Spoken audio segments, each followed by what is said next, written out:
In today's lecture, we are going to talk about one important result regarding derivatives, that is the mean value theorem.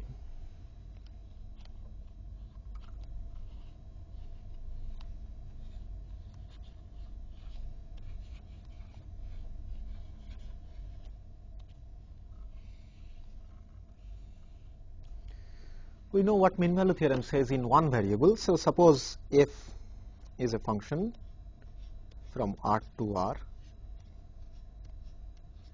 So it's one variable function and f is differentiable.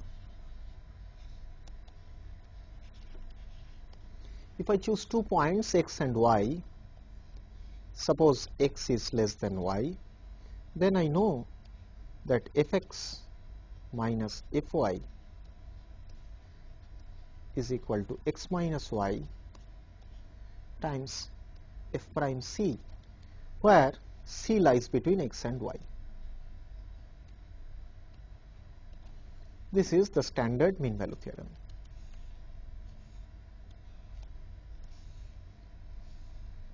Now, suppose I consider functions which are functions on R2 or R3, let us say. So let us say f is a function from Rn to R. As usual, I will assume that n equals to 2 or 3. Now, differentiability of f we have talked about. So f differentiable makes sense. Can we make sense of the mean value theorem?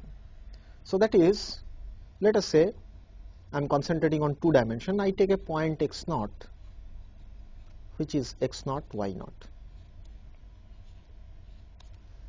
I take any other point, call it x1, that is x naught plus h, y naught plus k. Then I look at the quantity f of x1 minus f of x naught. Question is, can I say anything regarding this quantity using the derivative of f? So let us look at the situation. Pictorial, it means, suppose this is my point x naught, which is x naught, y naught. I have taken another point here, that is x1, that is x naught plus h, y naught plus k. And then I look at fx1 minus fx naught, and I want to get something like x minus y times f prime c. So I look at this line joining x naught and x1. If mean value theorem is at all true, it should relate with some point which lies between x naught and x1. So now how do I represent this line? Well, if I take any point, call it x, suppose x lies on the line joining x naught and x1, then I can easily see that x must have a coordinate x naught plus th and y naught plus tk, where 0 strictly less t, strictly less 1. If I take t equal to 1, I get the point x1. If I take t equal to 0, I get the point x0. Now this suggests that I look at the function capital F of t to be equal to f of x0 plus th comma y0 plus tk. Notice then that f is a function from the closed interval 0, 1 to R. And since little f is a differentiable function, I get that capital F is differentiable.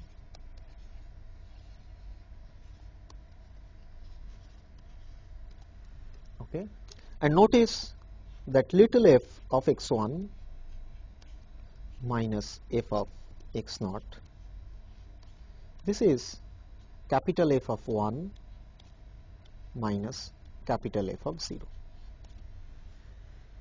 Then certainly I can use the one variable mean value theorem.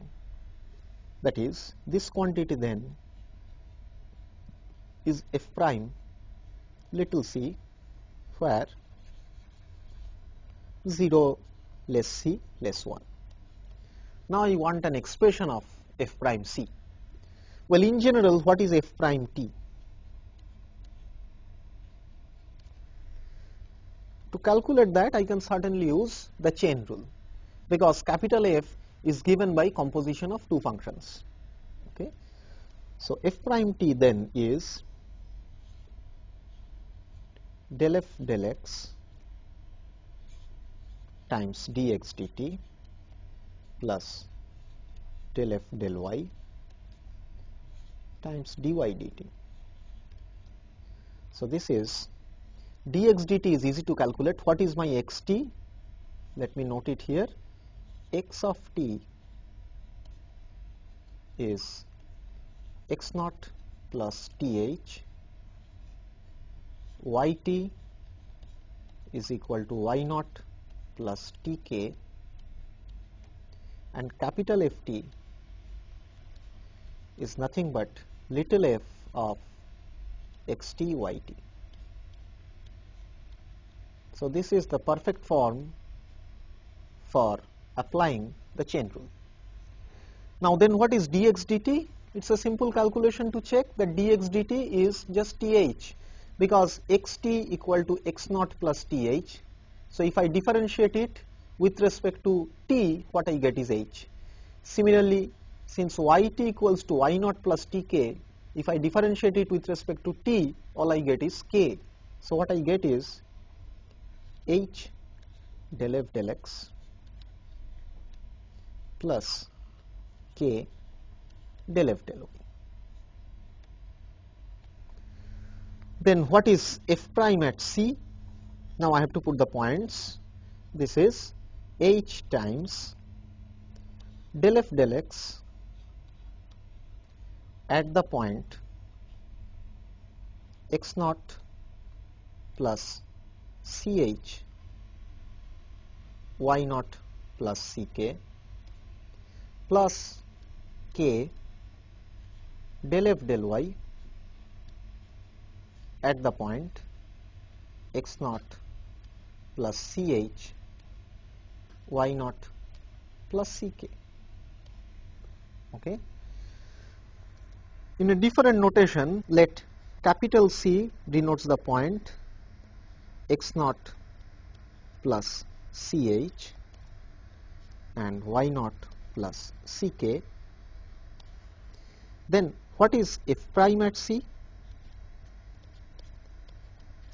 Since f is differentiable, the derivative is given by the partial derivatives. So this is then del f del x at c del f del y at c. Mind you, capital C here stands for the point x naught plus ch, y naught plus ck. So in this slide then, f1 minus f0 is f prime at little c, which is nothing but h del f del x at c plus k del f del y at c. That means the dot product of the vectors hk with del f del x at c del f del y at c. But then this is hk dot f prime at c. Notice here the point c which I got here. If you look at this formula, since little c lies between 0 and 1, this point capital C lies in the line joining x0 and x1. Then if I put the value of f1, which is nothing but f at capital X1 minus little f at capital X0, which is equal to hk dot f prime at C, where C lies in the line joining x0 and x1. This is an exact analog of the mean value theorem which we are looking for. Then obvious corollary of this is, like one variable case, that if f from R2 to R is a differentiable function,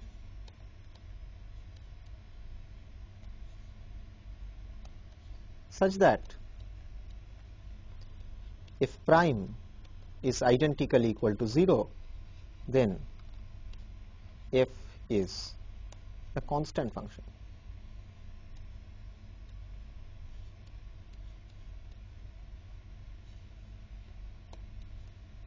This is simple because whatever x1 I choose, f prime c is always 0.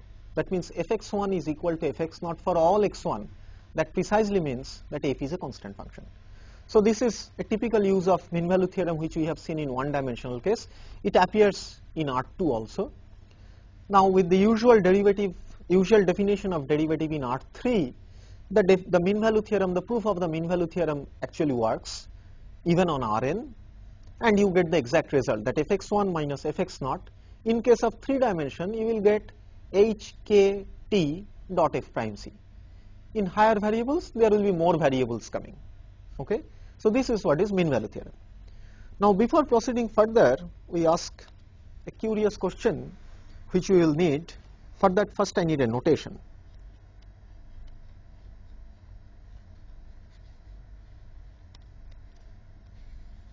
So suppose f is a function from R2 to R.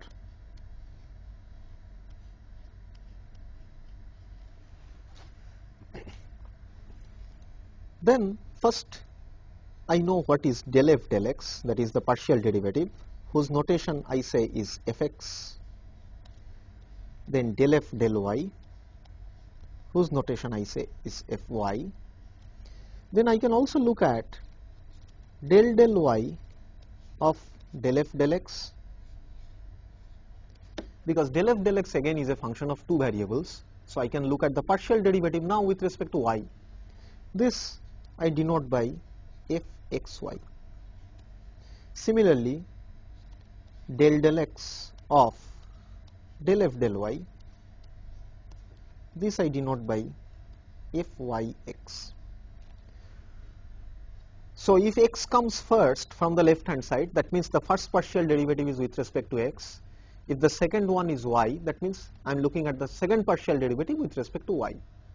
Now suppose f is a function, suppose f is a function with the property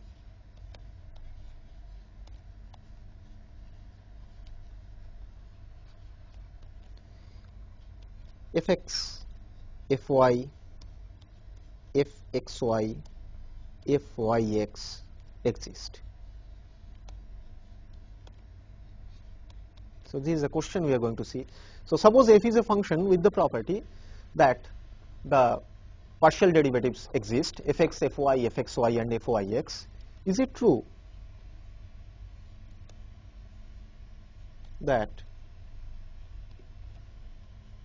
fxy is always equal to fyx?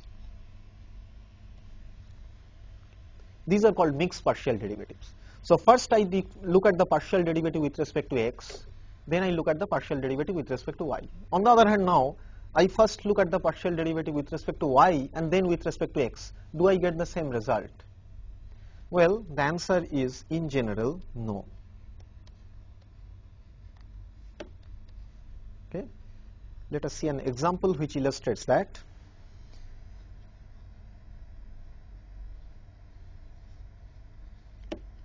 Let us look at the function fxy equal to xy times x square minus y square divided by x square plus y square if xy is not equal to 0, 0, equal to 0 otherwise. That means the function is 0 on the origin, it is 0 on the x-axis, 0 on the y-axis, and in other cases it is xy times x square minus y square by x square plus y square. Now let us try to calculate what is the partial derivatives fx for 0 y. So I just write down the definition. This is limit h going to 0, f of hy minus f of 0 y divided by h. But f of 0 y is 0 by definition of the function. So this is limit h going to 0, f of hy divided by h. Okay. Now this is certainly 0 if y is equal to 0. Okay. So this is equal to 0 if y equal to 0. If y is non-zero, then I write down the definition. It is hy times h square minus y square divided by h square plus y square, then divided by h, limit h going to 0. What I get is limit h going to 0, h cancels, it is y times h square minus y square by h square plus y square. What is this limit as h square, as h goes to 0? What I do is I divide the numerator and denominator by h square. This is simply, if h goes to 0, then it is minus y square by y square, so I get minus 1, so answer is minus y. So in any case it follows that fx at 0 y is equal to minus y for all y. Because for y equal to 0 I already got that it is 0. This then implies that now if I look at the partial derivative with respect to y, what do I get? So fxy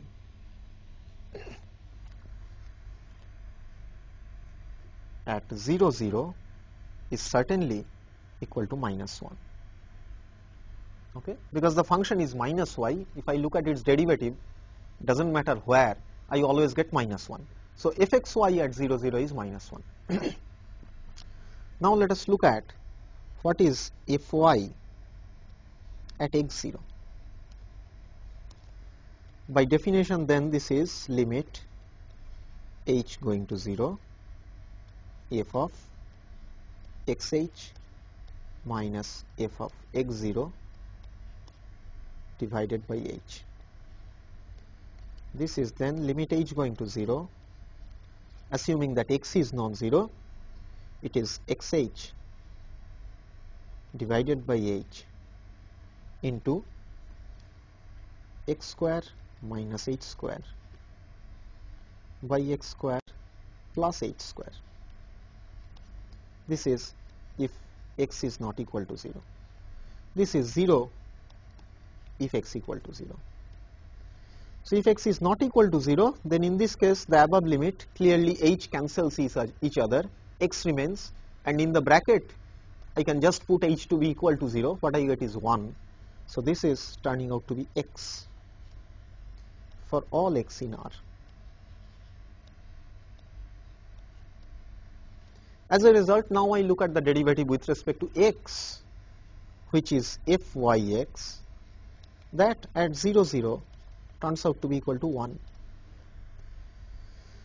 This implies fxy at 0, 0 is not equal to fyx at 0, 0. So in general, it is not true that if I have a function whose derivatives exist, this mixed partial derivatives also exist, then fxy equal to fyx. It's not generally true. But what we have is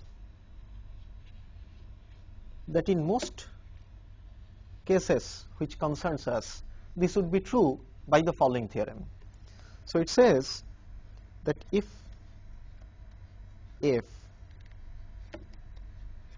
and its partial derivatives,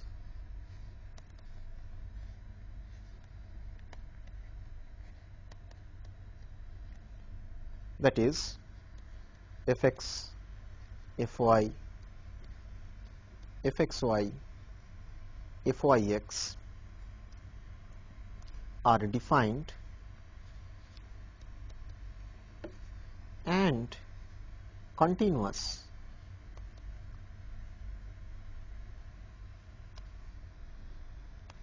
in a neighborhood of a point x naught y naught, then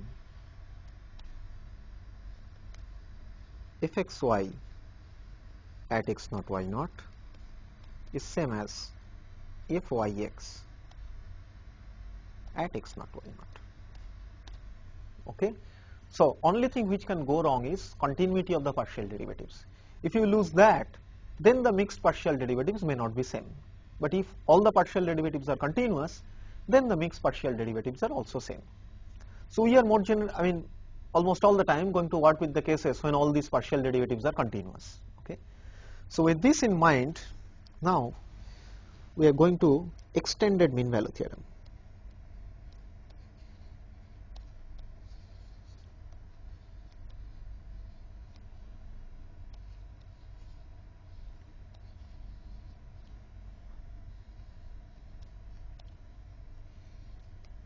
So, what kind of extension we are going to talk about? Well, we are just going to use the Taylor's theorem of order 2. Remember the function which we have defined. So, given, let us say f from R2 to R differentiable,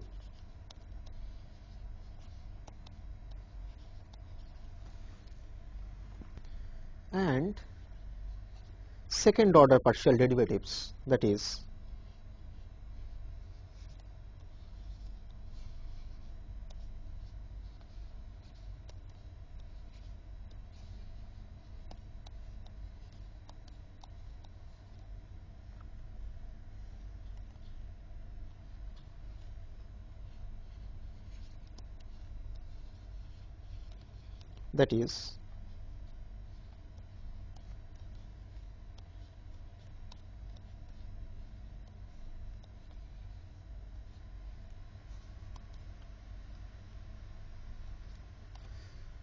suppose some such function is given to us. I choose the point x0 equal to x0 y0, x1 equal to x naught plus h, exactly as we have done in the mean value theorem, and I define f of t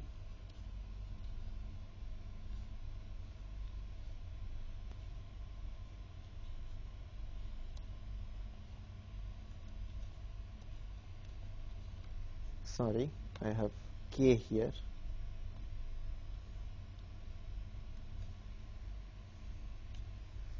I look at this function. Then I know this is also true, that f1 is equal to f0 plus f prime 0 plus f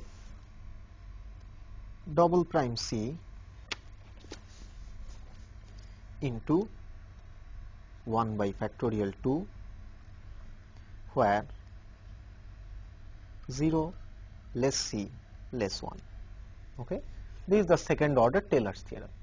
Now, what does this imply in terms of the function little f from the capital F? That is what we want to see now. Okay. So, the expression of f prime 0 we anyway know. All I need to know now is what is f double prime. So, let me start with this.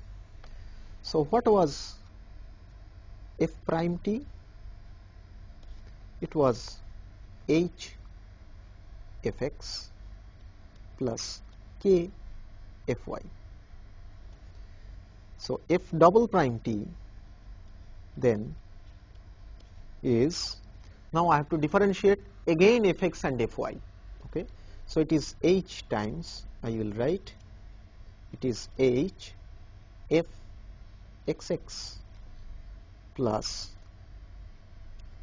k f xy plus, now k times, now it is the derivative of fy again by chain rule, that is h f yx plus k f yy. So I can again write this as h square fxx plus hk fxy plus hk fyx plus k square fyy. Now since I have assumed that all the partial derivatives are continuous, in fact the second order partial derivatives are also continuous, then by the previous theorem I know that fxy is same as fyx. Then I can write this as h square fxx plus twice hk fxy plus k square fyy. Okay. Now then this implies that little f at x naught, that means little f at x1, that is capital F at 1, which is equals to f of x naught plus hk dot f prime at x naught plus, now comes f double prime t. So it is half, I can write it as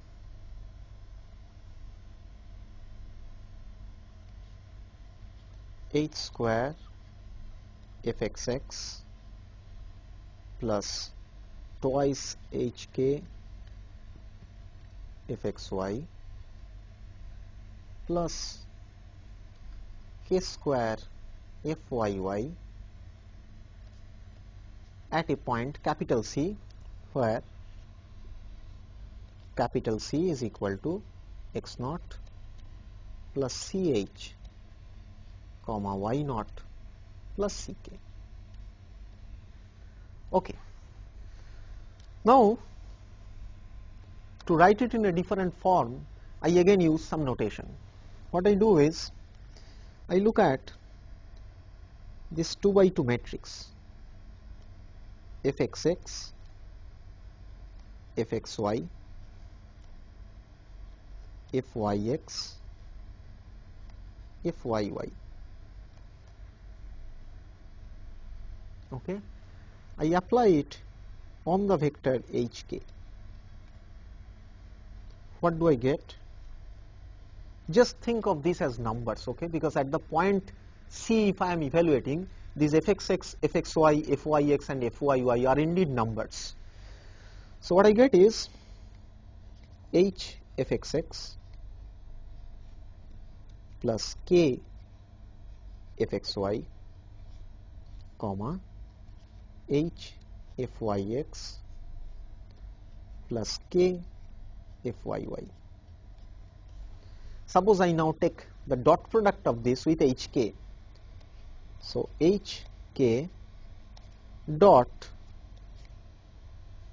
fxx, fxy, fyx, fyy of hk, what I get is hk dot h fxx plus k fxy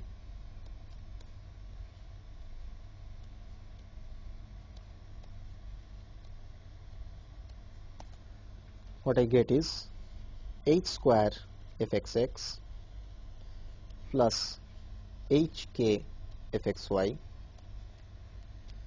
plus kh fyx plus k square fyy, which is h square fxx plus twice hk fxy plus k square fyy. Notice that this quantity is exactly what I got here. Okay. So now I can write it in the form. Finally, what we got is that f of x1, this is the extended mean value theorem, is equal to f of x naught plus hk dot f prime at x naught, which is a vector, plus half hk dot the 2 by 2 matrix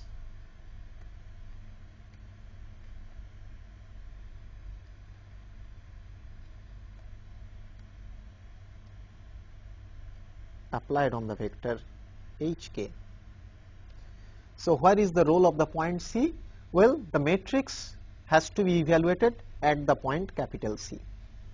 So when you calculate this fxx, fxy, fyx and fyy, evaluate them at the point capital C, which is given by x naught plus ch, comma y naught plus ck. Okay. So this is the extended mean value theorem. I am going to use this to talk about maxima minima of functions. So this is a reminiscent of the Taylor theorem, just up to order 2.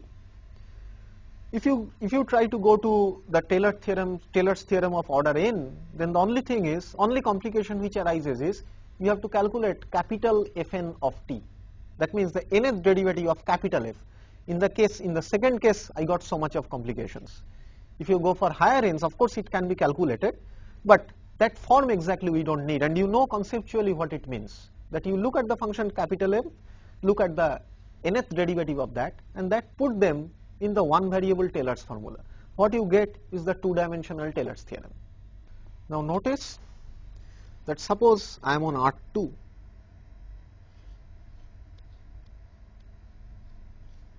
then analog of f prime, in fact equal to f prime, that is grad f. Okay, that is just fx fy. And then what is f double prime? We got a matrix. We will write that matrix. This is fxx, fxy, fyx, fyy. This is what we got. On R3 what happens? It is analogous,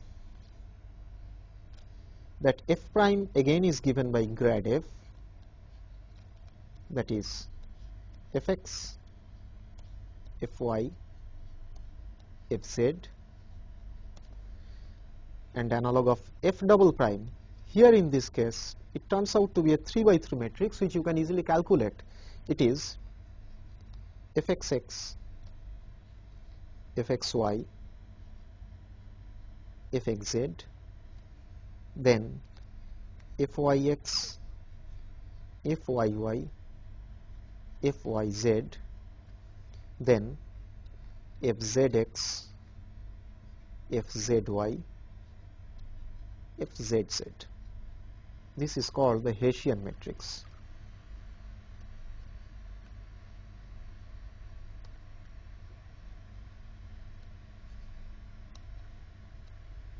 Okay. Now let us look back at the extended mean value theorem. What did it say? Now instead of hk, what I will do is I take a point x, which is just xy, and I take a point x naught, let us say it is x naught y naught. Then extended mean value theorem says what?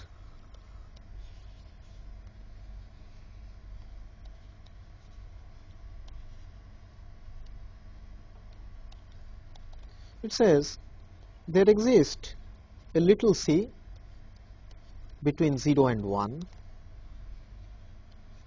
such that f of xy equals to f of x naught y naught plus x minus x naught dot f prime at x naught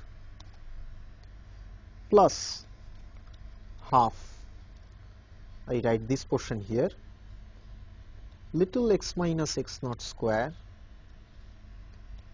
f xx plus 2 times x minus x naught into y minus y naught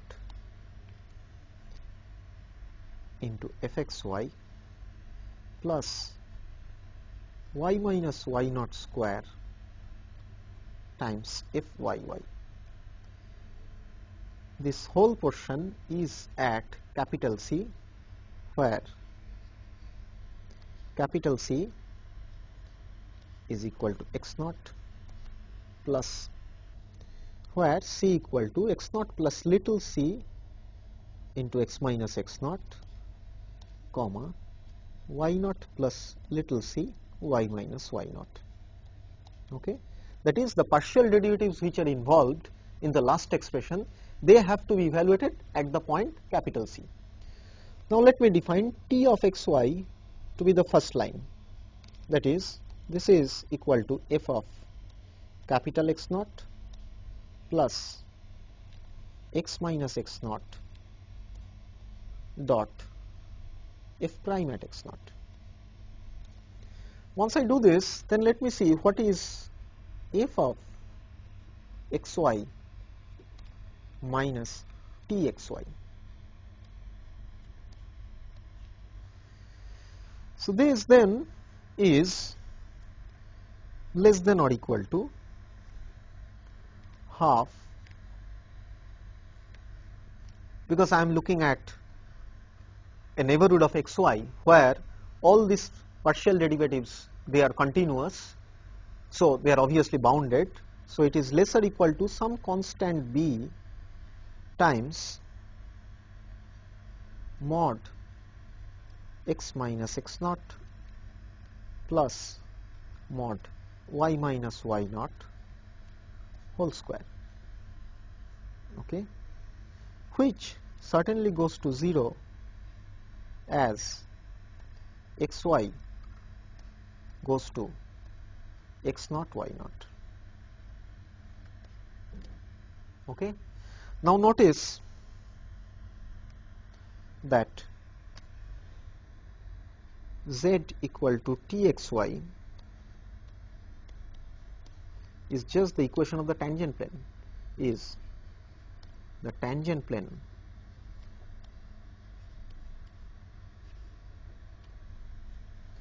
at the point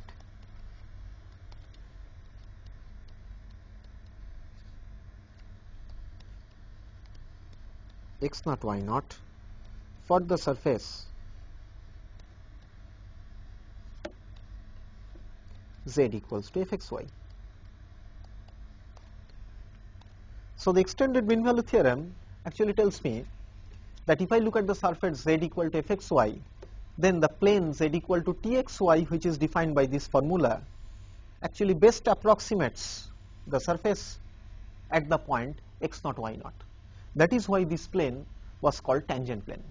So in the previous lecture what we have defined, this is another way of justifying that why this is called tangent plane. Now equipped with all this, now I want to go to the concept of maxima minima in several variables. Okay. So now let us look at maxima minima in two variables.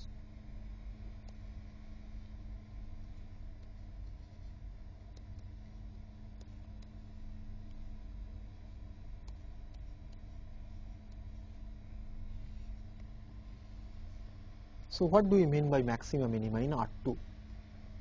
So let us say f is a function from R2 to R.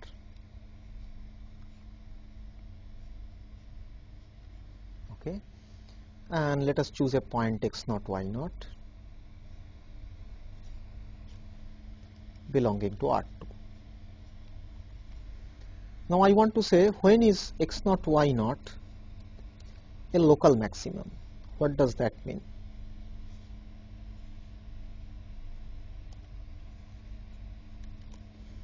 It means, if I draw the picture, let us say this is the point x naught y naught.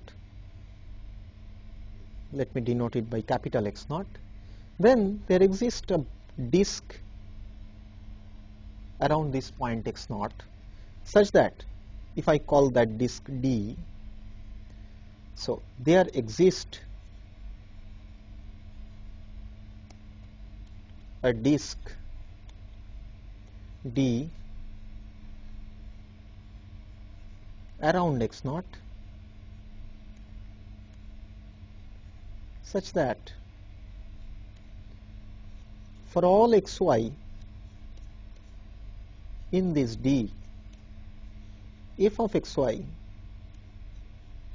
is less or equal to f of x naught y naught, that is f of capital X naught.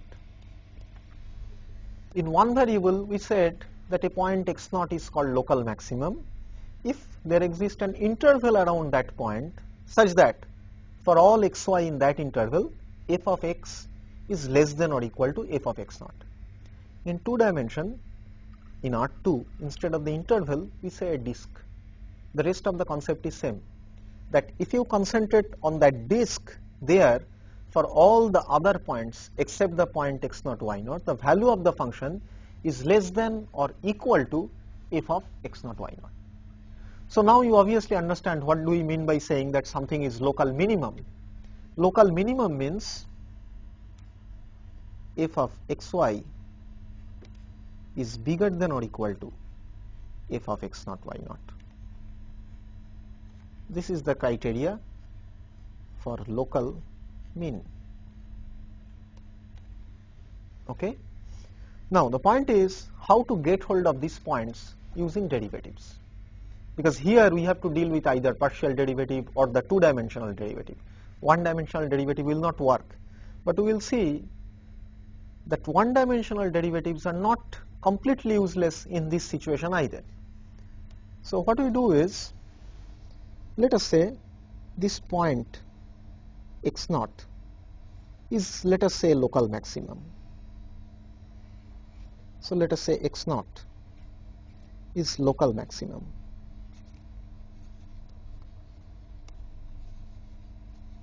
So x naught is given by, let us say, x naught y naught. So for all points on the disk, now I know that f of xy, if I call this disk D, that f of xy is less than or equal to f of x naught y naught for all xy in D. Okay. In particular, this implies that f of x y naught is less or equal to f of x naught y naught. That means that if I look at this line, on this line all the points actually look like, any point on this line look like x y naught, the height is y naught. Okay.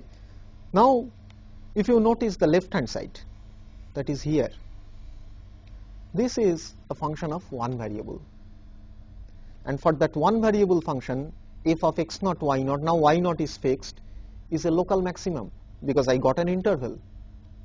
That implies by the one variable result that the partial derivative fx at x naught y naught must be equal to 0. So what we are saying is, now define a function capital Fx equal to f of x y naught, because y naught is fixed, so only thing which varying is little x, so it's a function of one variable, and I see that f of x is less or equal to f of x naught in an interval. This implies then that f prime at x naught must be equal to 0.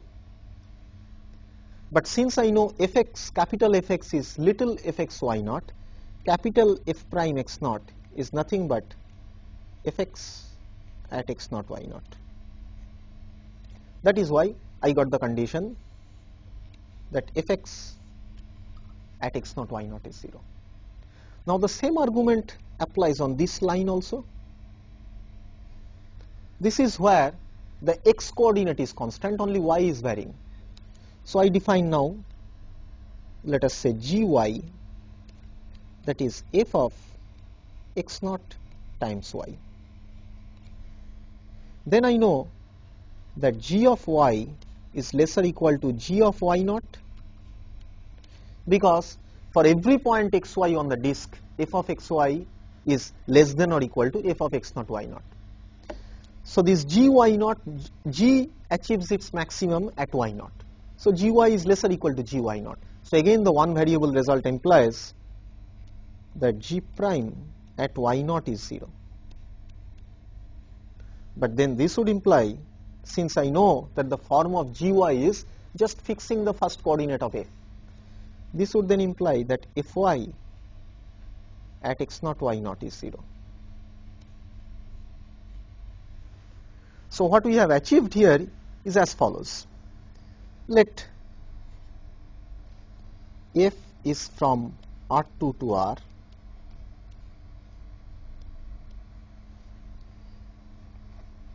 and f is differentiable.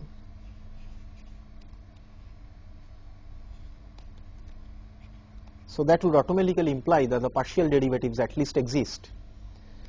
If this is the case, and x naught y naught is a local maximum,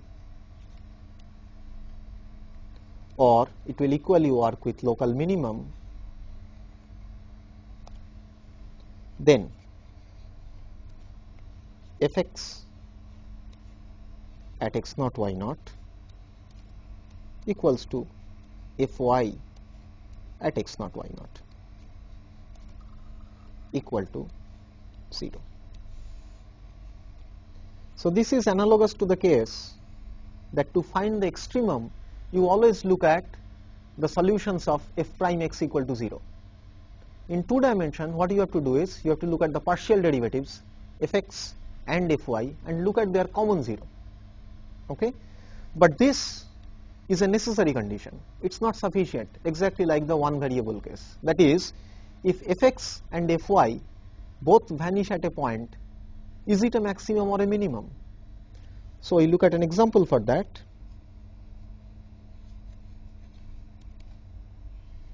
Let us look at the function f of xy equal to xy. Okay. Then I look at what is fx at 0, 0, that is 0, because fx is just y. So at 0, 0 it is 0, which is same as fy at 0, 0. Okay. So question is 0, 0 a local max or a local min?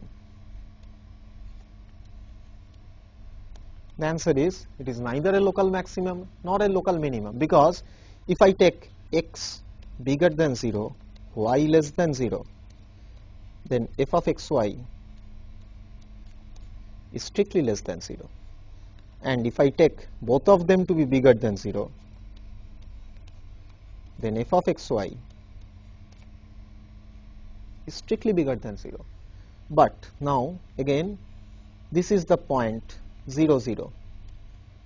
If I take any disk around 0, 0, it will contain xy where both coordinates are positive, because I can take points from the first coordinate, or it will contain points where x is positive, y is negative. That means I can choose points from this region. So if I choose points from this region, then f of xy is negative. If I choose points from this region, then f of xy is positive. So at this region f of xy is bigger than 0. At this region f of xy is less than 0. So whatever ball I choose around 0, 0, I can always get points where the value of the function is bigger than 0, 0 and the value of the function is less than 0, 0. So the point 0, 0, the origin, is neither maximum nor minimum. So if you look at the partial derivatives fx and fy and collect its zeros, that does not mean all zeros are either maximum or minimum. But what we can guarantee is that whatever is maximum or minimum, they actually comes in that set. That is, maximum and minimum, if that is given at some x naught, y naught, let us say, then the partial derivatives vanish there. But just vanishing of partial derivative is not enough. So then the question appears that then what are the extra things we need to characterize the maximum and minimum of functions of two variables? So that is the question we are going to deal with in our next lecture.